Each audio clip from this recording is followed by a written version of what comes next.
Hello everyone, and welcome to this edition of Tuesday Talks with Lloydminster Sexual Assault Services. My name is Heather, and I am the Community Initiatives Director at LSAS, and I thought I'd jump on here today and talk a little bit about our Teaching Boundaries and Consent workshop. So the importance of why we want to talk to kids about boundaries and consent, and then some of the reasons how we can understand consent a little bit better, and some of the ways that we often understand consent as well.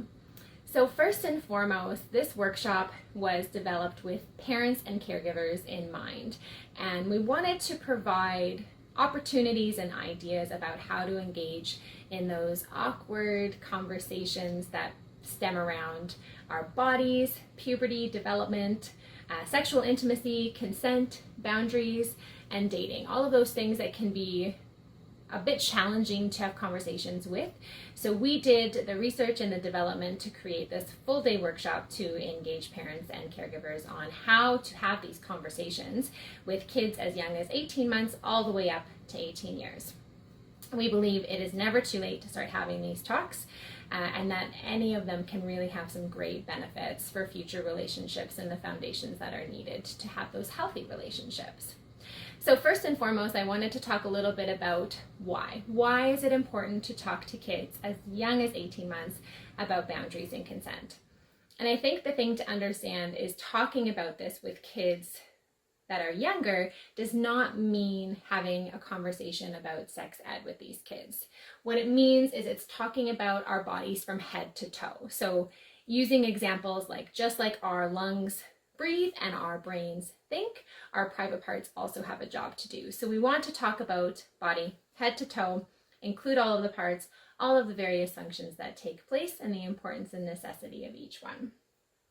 Talking about boundaries and consent with children also looks at what feels okay and good for them, and they can also establish from that what doesn't feel okay and what doesn't feel good for them too.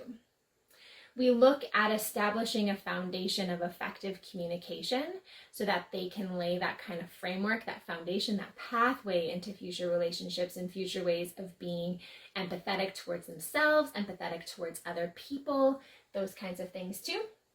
And then just an overall acceptance and openness for all. So that's kind of the root basis of this workshop and why we feel it's important to start having these conversations at a young age and carrying them throughout the years. Second to that, we look at understanding versus misunderstanding consent. There is a lot of information about consent out there, so we really wanted to kind of narrow some of that down for parents and caregivers to maneuver through, and then also provide ways that they could have these conversations with their teenagers too. So understanding consent is about establishing healthy, fun, and safe relationships and sexual experiences. Again, we're bringing that empathy in towards the feelings of others. We are looking at open and effective communication, knowledge and personal hopes and desires, and the establishment of trust between two people. Self-awareness and body autonomy are also key aspects of understanding consent. And there's choice, personal decision-making, and expression. On the flip side, misunderstanding consent often has feelings of fear, confusion, shame, and guilt.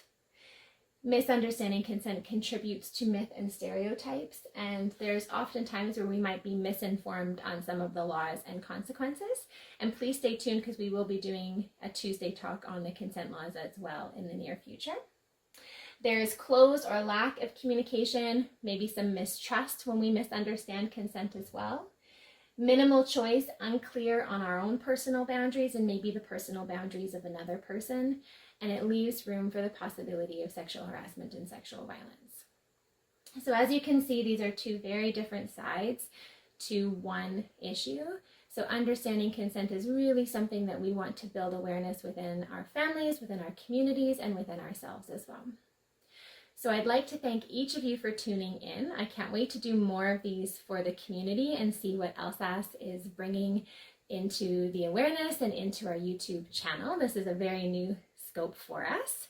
So I know that our Teaching Boundaries and Consent workshop is usually offered 3 to 4 times a year. They are on pause right now just due to the circumstances. So fingers crossed we'll be able to offer the community some of those in the near future. Thanks for tuning in again, and take care.